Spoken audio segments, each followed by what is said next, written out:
নমস্কার, জয়গুরু। সকলকে আজ শুভ তাল নবমী তিথির আন্তরিক প্রীতি ও শুভেচ্ছা। আজকের দিনটা আমাদের সৎসঙ্গীদের জীবনে অত্যন্ত আনন্দকর। আজকের দিনে পতিত পাবন প্রিয় পরম সেই শ্রী শ্রী ঠাকুর অনুকূলচন্দ্র ধরার মাটিতে জন্মগ্রহণ করেছিলেন। আজ সারা বাংলা জুড়ে আজ ঠাকুরের জন্মদিন উদযাপন করা হচ্ছে। 1295 খ্রিস্টাব্দে 30শে ভাদ্র তাল নবমী তিথিতে তিনি জন্মগ্রহণ করেছিলেন।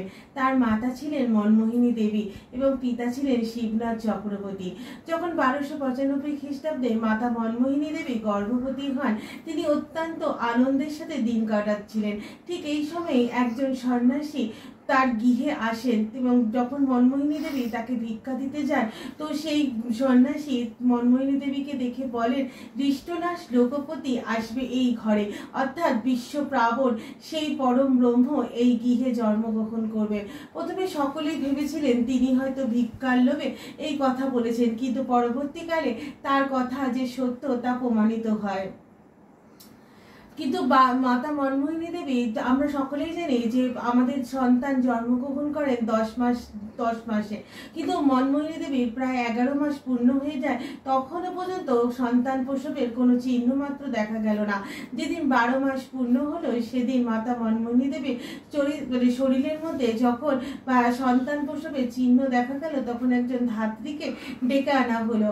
তো যখন ধাত্রী আসলেন এবং মাতা মনমোহিনীকে প্রসব করানোর জন্য ঘরে নিয়ে গেলেন, সেই সময় সকলেই যেন তন্দ্রা আচ্ছন্ন হয়ে গেলেন।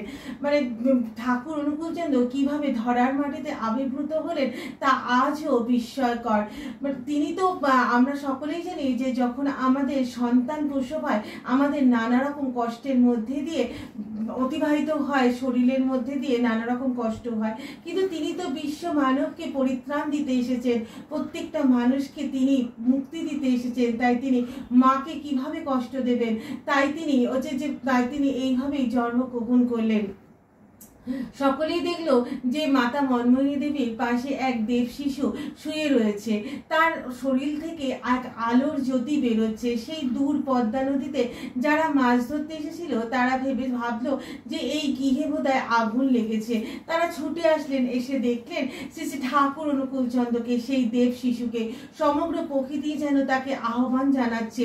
পাখিদের মুক্ত কলরোহে সেই পদ্মা নদীর তীরে নদী কলকল করে বয়ে চলেছে, তার যেন মনে হচ্ছে সেই নদী তার ঠাকুরের আবির্ভাবে গান গাইছে। পাখিদের কলরব, পাখিদের সেই সুন্দর মিষ্টি আওয়াজে পরম পিতাকে আহ্বান জানালেন তারা।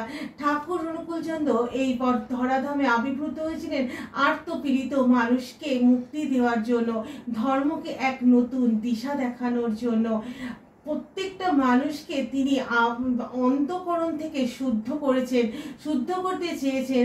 আজও সেই ধারা বংশ পরম্পরায় আচার্যদের মধ্যে দিয়ে প্রভাবিত হচ্ছে। তাই প্রত্যেকের উদ্দেশ্যে বলতে চাই, সকলেই ঠাকুরকে মাথায় নিয়ে চলো আর আজকের দিনটি খুব সুন্দরভাবে উদযাপন করো। নমস্কার, জয় গুরু।